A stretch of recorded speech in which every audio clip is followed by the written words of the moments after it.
All right, we're live. We're live on another episode of the Mindstate Marketing Hour. We've got a special guest here today. We got Will Leach. I'm going to run the intro, but I just wanted to hear myself talk. Who am I? I'm the goofy co-host, Steve. Here we go. We're running the intro. So today's Mindstate Marketing Hour. Will Leach, he's a scientist, but he doesn't wear a lab coat. He wears a leather jacket, but he doesn't have a motorcycle. Today, our guest is Chad Thiele. He's the founder of Chibi AI, and we're going to have a great conversation about artificial intelligence. What's this Chat GPT? How do we write content in a mind state marketing way? How do we do that? That's what we're going to cover today. It's the big topic, Steve. Everybody's talking about it. We're all using it, but I think a lot of people out in the audience don't know much about it. They're tinkering with it, toying with it, and that's why I think it makes a whole lot of sense to bring on Chad to tell us a little bit more about, all AI, generative AI, and get his thoughts on the technology, what his company does, just to get us all up to speed. Because there's so many pockets that I've seen. I don't know if you've seen it, Steve. There's pockets of people that act like they've been in the industry for 30 years, which is bull.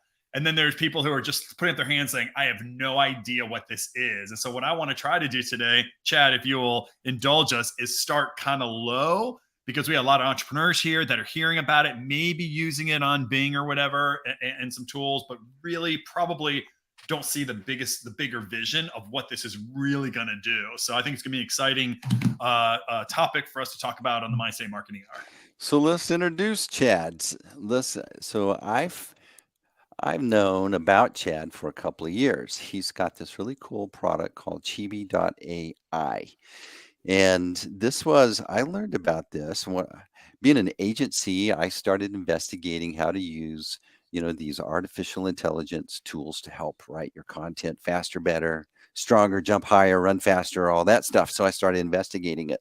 I learned about shortly, I learned about it was Jarvis at that time. Now it's Jasper. And I learned about some others, and now we're hearing about it, Chat GPT, a bunch. But I ran into Chad's tool, and what I really liked about Chad is it's a community of folks. When you sign up for these tools, you're like a number.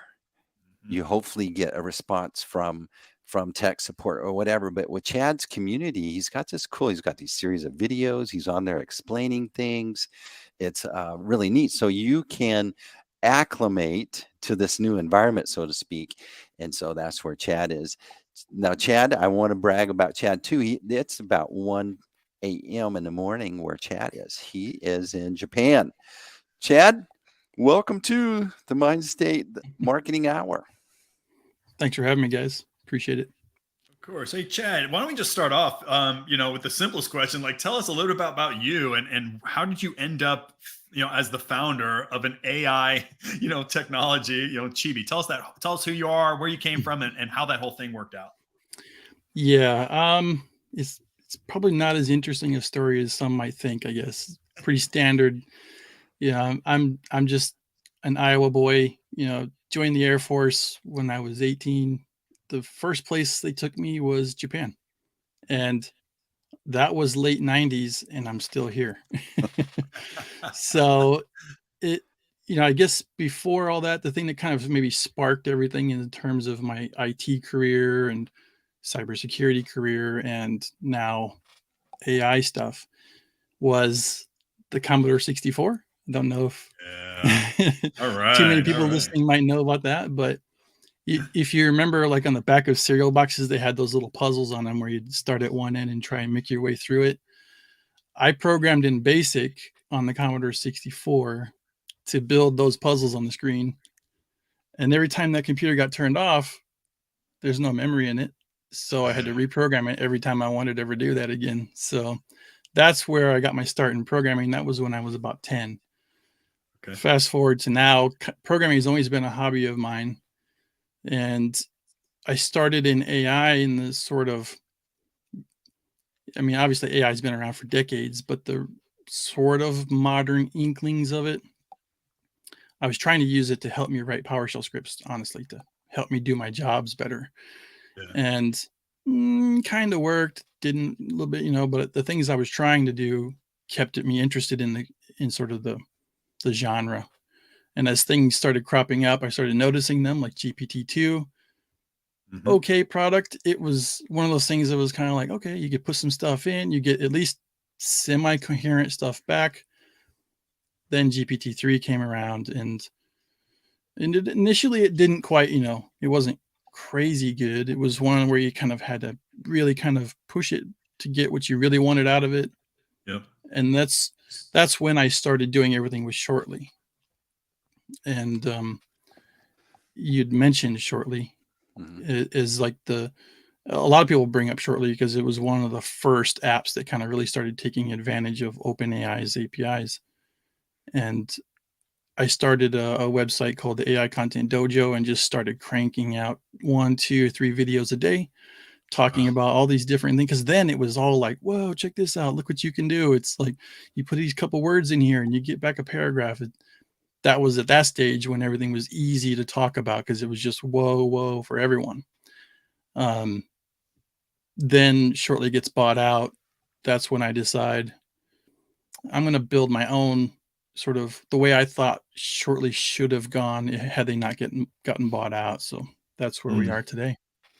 So let's do a little let's set the context a little bit.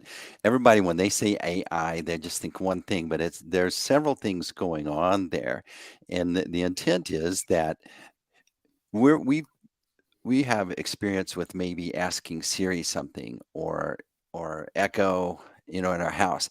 But what we have to do is we have to learn what are the commands that it understands to get an answer back, right? Whereas now we're in a way that you can be more prolific in your explanation of what you're wanting and get stuff back that's can be impressive. Give us a little backstory. There's natural language processing, there's machine learning, there's some other things going on. Can you kind of give us just a little backstory to help understand what's going on? Ooh, how technical do we go?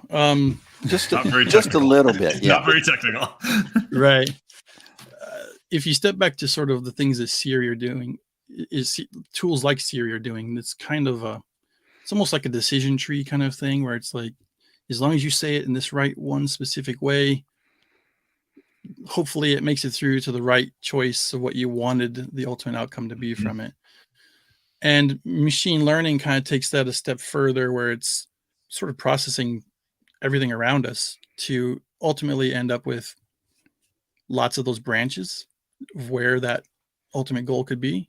And so the result that can come back can be a bit more nuanced than something that you would get from Siri.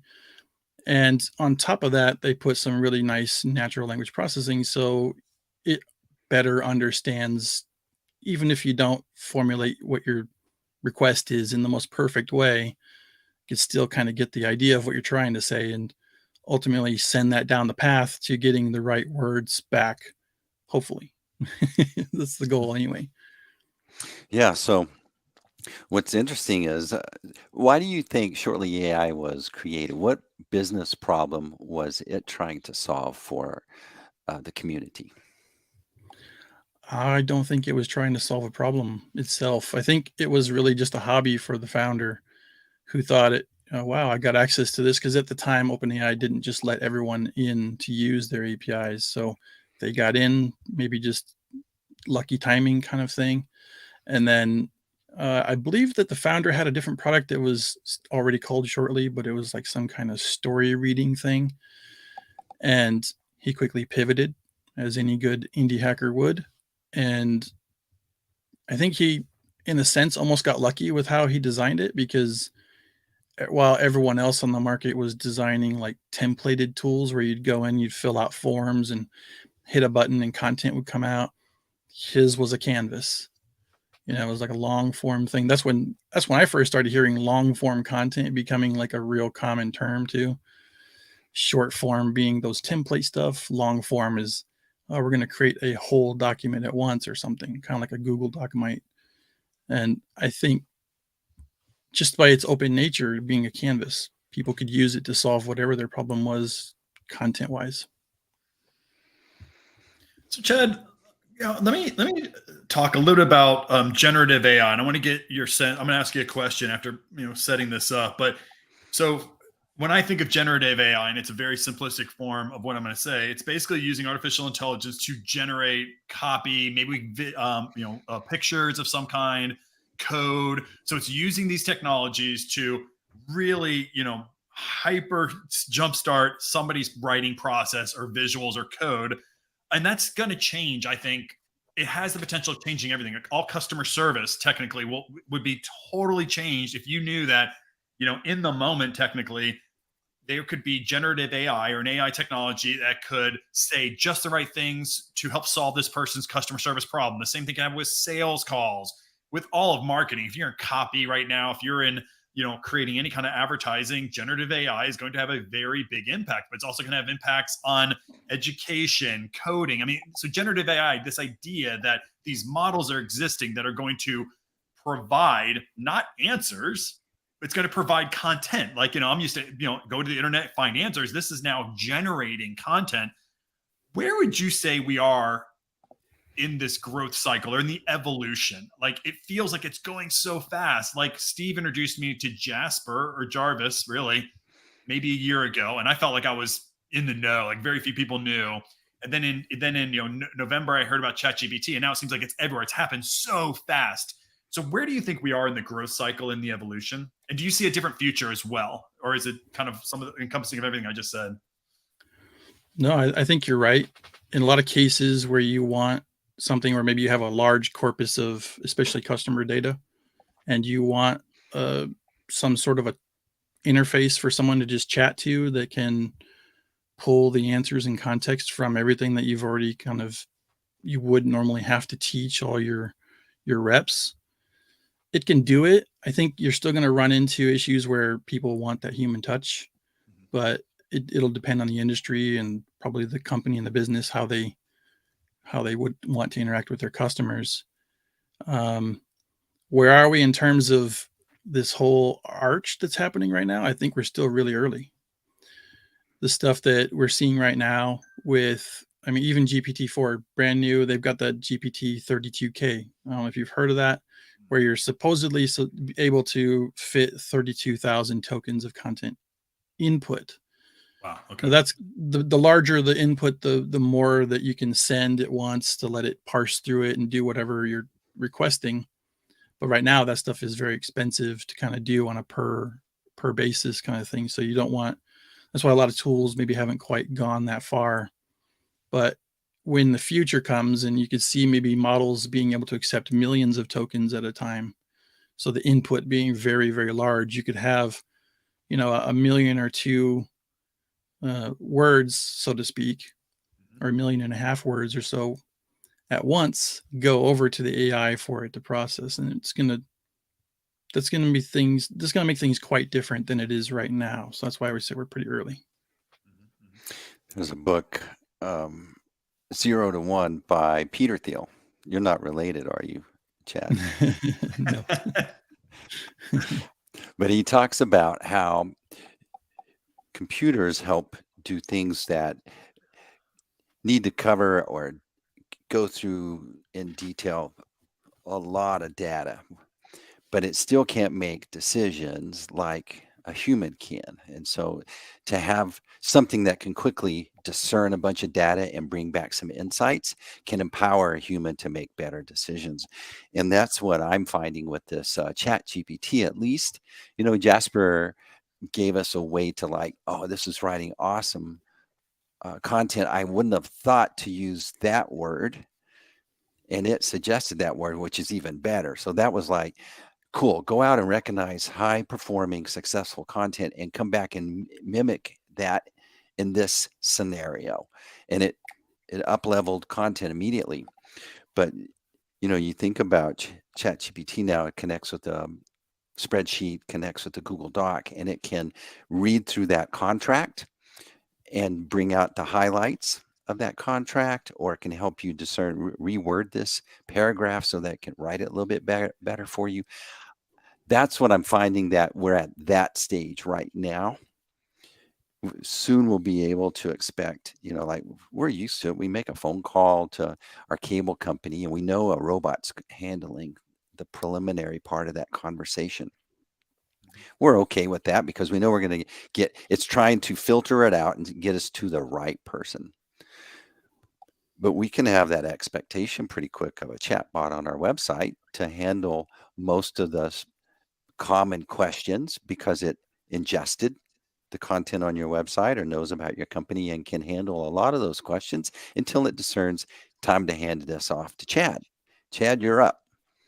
And I think that's exciting. Where do you think we are on these tools? Are we there to that point, or is it the next version or the next version? I think the current models could potentially at least have the start of that. Right now, everything is so disparate that you could probably make that happen with a few separate tools. You would act as the glue between them all, but eventually it won't take long before there's some products out there that will basically be like a white label stand-in for your customer service or something like that, and AI would probably handle a big chunk of your calls or questions and concerns from customers. I prefer to just jump straight to the person if I can. Everyone does. Yeah. So hey, Chad, what's missing right now in AI? I mean, you talked a little bit about it, and I think I want you to kind of fold in Chibi if you would. But I mean, you saw an outage, I think, and this human connection as much as I've gotten at it. But what's missing in AI? What's the thing that nobody's thinking about, and where do you fit in with your company? Ooh, what is nobody thinking about? I think there's a rush to automation. I think is one of the biggest problems is it's kind of like that diet pill fad kind of thing, right? Like where, it's going to help me lose all kinds of weight and I don't have to do anything to lose it. It's just I take the pill and I get it.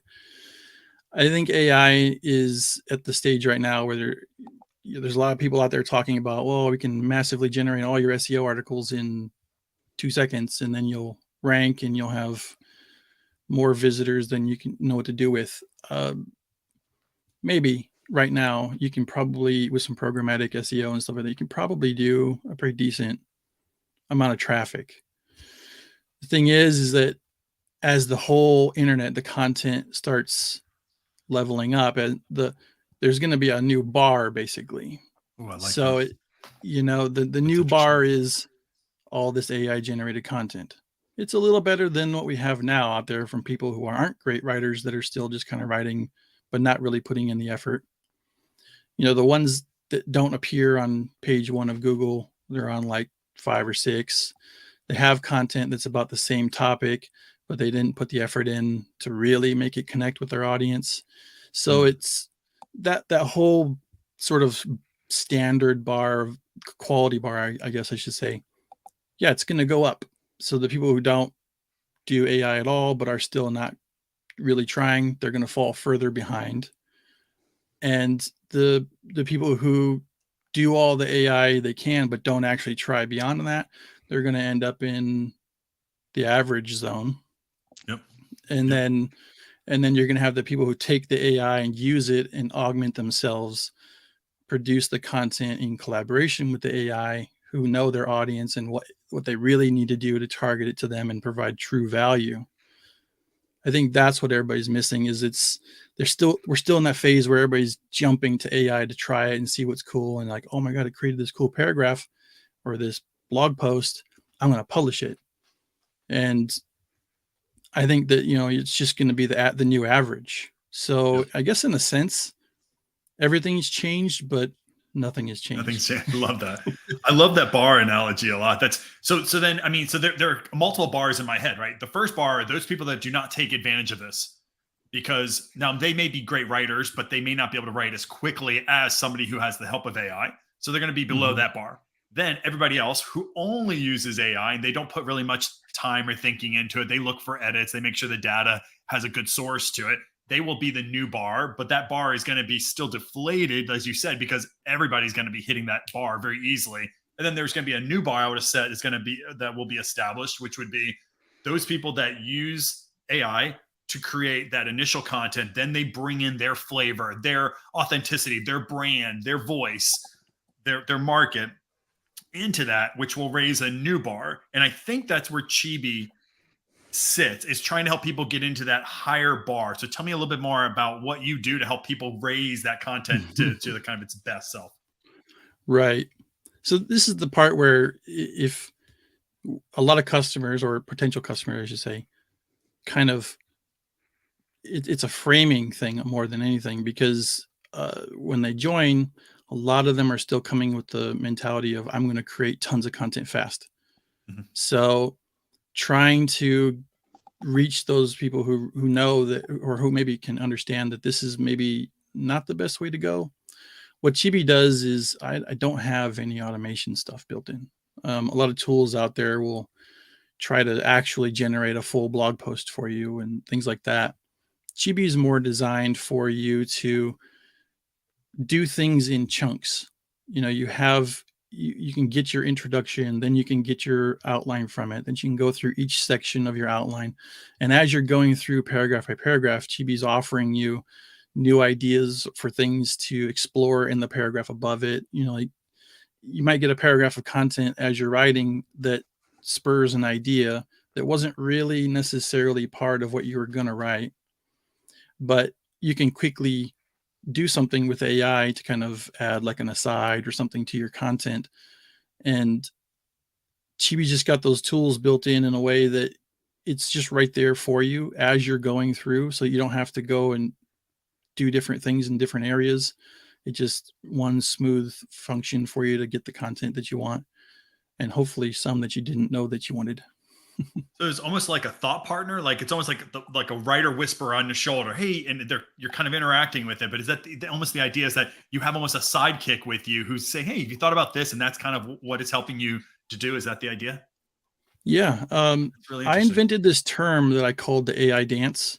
Okay. And it's basically like, you provide a lead, you let the AI take over and finish your thoughts, review what they wrote, start with another lead, kind of guide the AI towards what you want, and then accept the sort of serendipity that happens with it from the ideas and things that come from it. And I'm trying to kind of instill a sense of patience, I guess, into a degree, because the most powerful works take time. Even with AI, it takes time. I saw a video today from one of the AI guys out there on YouTube that was generating a video from using all sorts of AI tools. The video's quick, but the actual work behind the scenes was, tens of hours to actually produce it. And so we're trying to get to the point where, if you really want to produce that really good content that's going to stand out, you got to collaborate with the AI. You can't just let it take over and do everything for you. I think it's important to realize that a high level writer understands concepts of story, tone, who their audience is, what's they're getting out of it, and would instruct. Don't just write a blog post and include these keywords. That's the superficial. That's the Me Too thing. Okay, great. It wrote a 1,000-word thing, but just made sure to stuff it full of the keywords. But to be able to go in and go, I need to write a blog that connects with this persona in this decision stage.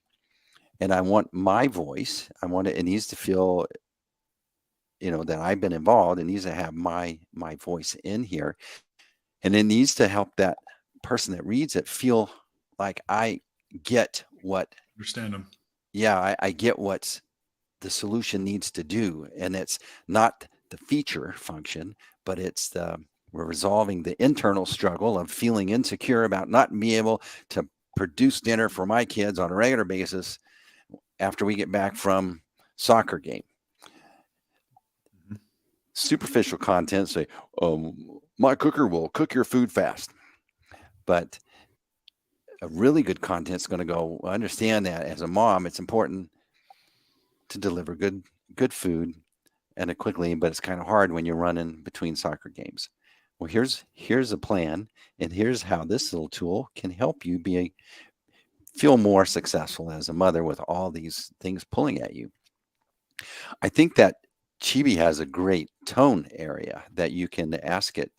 Not only tone, but I think you've got some stages. Kind of talk about I'll brainstorm with you stage. I got a more of a marketing. I got a story base, right? Mm-hmm. Yeah, in Chibi we have writing modes because you're right. Like the tone and the way things are being written are different for somebody who's doing an article versus copywriter versus a storyteller. And so behind the scenes, what that allows us to do is kind of fine tune how the AI is meant to react at those times. They might use more figurative language for storytellers, where somebody writing an article wants to just get to the point as quick as they can. So, yeah, that tone. You said that one of the biggest things that I find is that people forget their audience when they're so excited about the AI. You're right. They're creating content because it's cool. It gets out there, but they forget to take that moment to just pause and think about why they're writing the content to begin with, and how to connect it. You just go through and add those things that, personal anecdotes or things that connect it to your reader, and maybe things that even if you don't know for sure, but things that you imagine they probably do in their life, and how that content is meant to help them. If you don't do that, then we've hit that bar thing again, where you're going to create something. And I think one more point about that is there's going to come a time where we don't know yet. SEO might not be the same as it is now.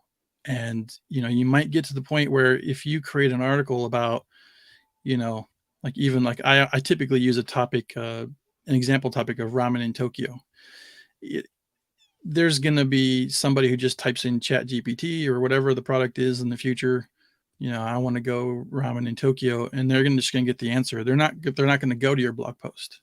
So that type of content that is, you're expecting to write it so that somebody eventually finds it through Google and then visits your site so you can get a little ad traffic or something. It's just not, it might not be happening that way in the future if the AI tools just start providing the answers directly. So it'll start really coming down to that extra touch that you can provide that, if the AI can suddenly start doing it, they're probably pulling it from your content. And maybe there's some legal issues there that need to be resolved. But yeah, it's and that's why if you're writing something, even with AI, it should be generally a topic that you really know your audience for, right? I think. Chad, let's explore this idea for a minute. And Steve, with you as well. So as you're talking, your contention is that using AI, I loved actually what Bill said, right? Like AI is Batman's tool belt, but Batman's still the superhero, right? So there's the sidekick. And I use that analogy quite a bit with behavioral sciences, right?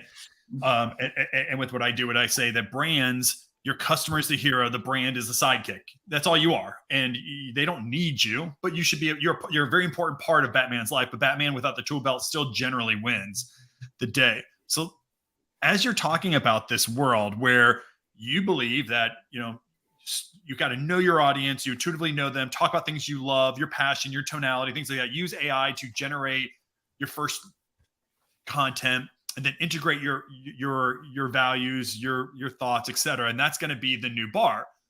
But I would tell you, there's also an arms race. I want to explore this idea that, especially Steve, I know you're like agencies are many times being told you have to do more output for less money. Why? Because there's a technology. You don't need all these people. Like I talk about that one bank that's putting up 70 social media posts a day. And they had just before GPT, it's like less than a year ago, 4 or 5 copywriters pumping out 70 posts a day. And then so now they have ChatGPT. My guess, like, well, 70, why not 100? So there's this arms race. And you're telling people that really what we got to do is we got to make it's about good content, not fast content. The problem is the arms race is telling agencies like you, Steve, I want more, and you better come down on price because I know you don't have all these people doing it. You can use this technology.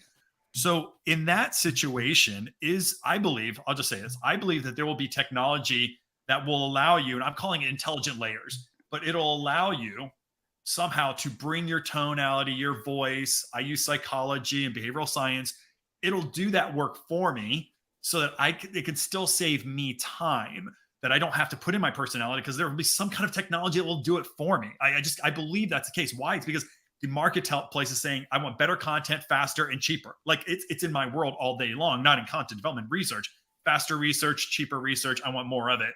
And it better be really high quality. So do you see that manifesting where there's on one part, people are being told, hey, if you want to rank, you better put in your own time, your thinking, take the 10 extra hours to do amazing content. But you know, there's all these developers right now who are trying to solve for that. Don't do 10 hours. Let me do it for you. So Steve, especially, I guess I'll look to you because I can imagine you're in this world. Does that make you nervous when, you have Chad who's saying like, the world is going to be about bringing your own personality into this stuff, but yet your clients are probably saying, I don't have time for you to do that. Just give me everything I want and do it faster. Well, there's one thing in this changing chaos that doesn't change, always remains consistent, is if you're a business, your prospect has this thing called a brain. Mhm. And it's still brain 1.0. And it still demands that communication comes in a way that it can ingest, and it needs to be human, it needs to be story based, and it needs to communicate indirectly. But when I read it, oh, you understand my issue. That's so I can write thousands of blog posts, but it's still, all those are not, they still need to go through an editor. So therefore you have to bring good editor game to make sure that this content that was produced gets massaged and goes out in the right way.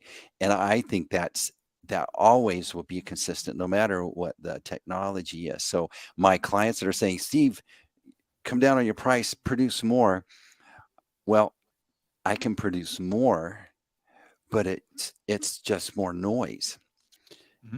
And if we're going to do this right, then we need to do like Chad. We need to build a community. We need to do some videos. And what's that take? It takes you showing up, Will, and doing the work with me. So Okay? that means that what you're saying is that you don't believe technology will solve for that, or not all of it. You're saying that, yeah, you're always going to have to bring yourself, your time and effort. There's not a model out there that's going to figure out the best, it's not going to story brand it and make it sure it fits. I mean, somebody's going to create it, but you think the real best content is always going to have your personal touch. You're looking at it. Well, I think the trend is going to community. Every brand will have to create a community. That means this little place that people go hang out, just like in a coffee shop, and use their Wi-Fi and drink their stuff. But there's this community. Hey, Bob, they know my name. That's still has to remain. Now, a bunch of prolific posts might, oh, I've never heard of those guys, and they'll go over there. But if that community's a dud, then I'm not going to hang out in that community. That's why Chad's on this call. You listen to him talk, okay? And he's like educating you, helping you understand. I've got a tool that comes at it at a different way. That's the essence of a community, and you can't AI that. What do you think, Chad? I think that the technology will try to get closer. That's for sure. I do like the analogy of a neighborhood because, like that old time, maybe our grandparents, great grandparents back in the day, you go down to the corner store. That's, it's the, as a kid, you'd go in for the candy after school and hang out until parents come and pick you up or something. It was like a totally different era, but it was like you walked in there and the owner knew your parents. You probably went to the same church or shopped at the same stores all the time. And that camaraderie that forms from that really does help sort of, I guess, bring that voice out so that you can actually connect in a way that's human.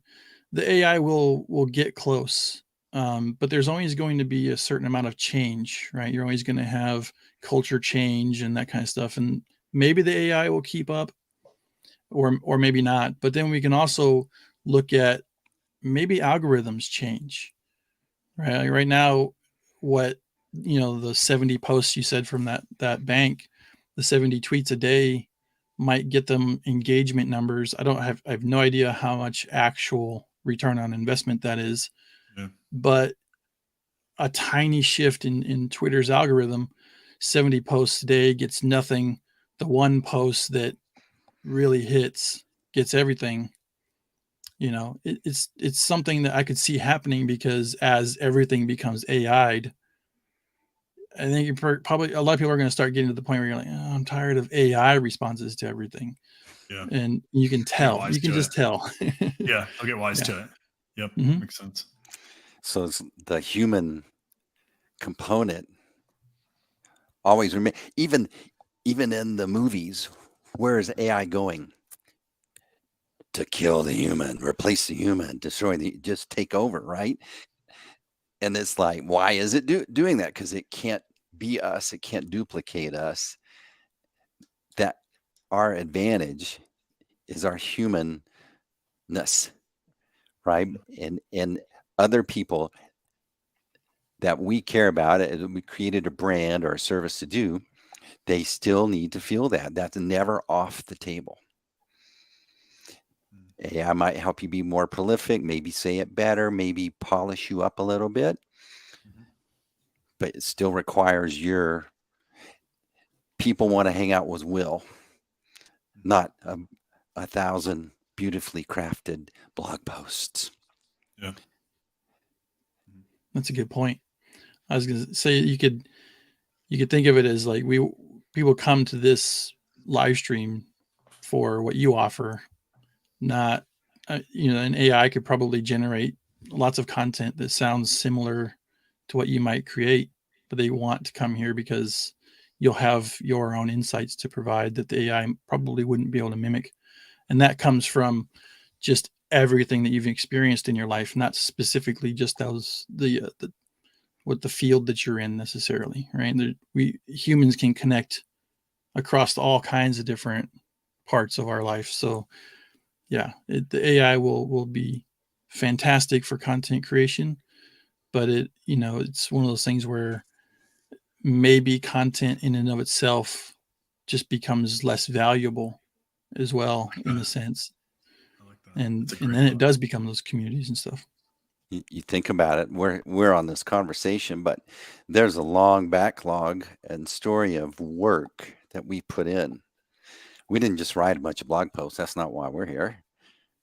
Will's gone out and investigated on how behavioral science impacts and meets with marketing and business, right? And then Chad's gone out and he sat for thousands of hours programming and put that out on the street, taking those insights, upgraded. I've run an agency for 10 years.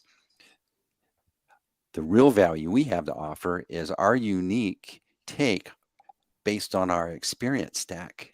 And that's the value that we provide to folks that appreciate us.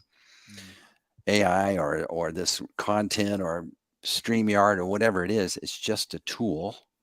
It's just a vehicle to use that and communicate it via that channel. Great comment, Stu. It's a great comment. I kind of don't want to. I kind of want to end on that, except for I have one more question. That was really well done. So I know, shoot, man. So take Chad. So, what advice could you give somebody in our audience who, is just putting their toes in the water? Like, what tools should they be thinking about? What could get them up to speed? What blogs? What companies? Etc. Like, I get asked by my students all the time. I do behavioral science-based marketing, so I talk to my students, and all of a sudden they're like, where do I go? So I have like a list. Like, okay, read these books in this order. Watch these blog posts. Like, what advice would you give somebody who is right now they're inspired, but they just don't kind of know where to start? Is it your company? Is it another company? Is it what should they do? Well, I'd like them to join my company, of course, but not only because I want them as a customer, but if they do, they actually get, like he said, we get into a community. You're not just joining an app. So you get into a community and we will just help you out. We even have a calendar of Zoom calls if you want to join, and we'll talk you through it. Great idea. But honestly, the probably the best advice would be naive practice. Don't look for how someone else does it yet. When you start out, do it your way. Just try things, practice your way. That will develop how you understand the product or AI. And if you do get stuck and you can't get past it, then seek some assistance, of course. But if you're in that lucky moment where you still have that beginner's mind, and if you can take advantage of that, you'll form your own way of using it. You'll probably use it in ways that nobody had really thought to try to use it. Like even in my own tool, I see people trying things. I'm like, I didn't develop it to do that, but okay, cool. That you won't have those preconceived notions of how it should be done, so you'll do things your way, and you'll never have that again. Once you get past a certain point, you just won't be able to do that again. So highly recommend, don't be scared of it. Don't, like, you'll go into some tools, and depending on whatever plans you pick, some of them will have word limits. You can only do so much per month or things like that, but don't be afraid to use it. Like, get in there, try it. If you need to write an introduction, write your introductions. If you need to write, outlines or probably wouldn't want to write contracts and things like that with AI at this moment. Although you can get some, and then if you know your stuff, you could, form it into an actual contract. But, just do what you need to do with it. See what you can get out of it. Form your own way of creating the content that you feel like you need, and then seek the assistance. Great advice. Mm-hmm. Great advice. Yeah. It's something that, remember when the iPad came out? That here's the iPad. Oh, great, I can watch movies. And then all of a sudden, it's a cash register, basically. Decimated NCR. Because a coffee shop just put an iPad on there, put a little, turn it around. You order, sign, it's in your pocket. Everything was turned upside down in a way. Did Steve Jobs go, I want to replace NCR with the iPad? No, he just made an iPad. So I think there's a lot of those things that will be happening soon that we're not expecting. But again, for that iPad to work as a cash register, you have to be good with your customers. You have to have people come in and use it, and they won't come in and use it if you suck. Now that's how we should end the show right there. They won't come in and use it if you suck. Yeah. So no suck. That should be a headline that we yeah. Don't suck. The other day I go get ice cream. I was excited about this ice cream. They got this great coconut flavor, and I go in there and I go straight to the freezer where they have a pint of that coconut ice cream. I'm all excited. It's not in there. Then I run up to the cash register, and the girl goes, yeah. I said, I want a pint of that. We don't have it. Okay. So then I didn't look through the small half pint. So there was 2 half pints, and I put it on the counter, and she charges me the half pint price times 2. And I said, wait a minute. I just want a pint, but I don't want to pay 2 half pints because it was like $2 more or whatever. And she goes, well, that's what we have. That's what I'm talking about. Don't suck. Yeah. That it was it just blew me away. I was all excited about that ice cream. That corner market store would have said, oh, you're right. Mm-hmm. Giving it to you probably they might have even given you one for free. Yeah. Back in the day. Ooh, that was a home run comment right there. It's so true. Mm-hmm. So true.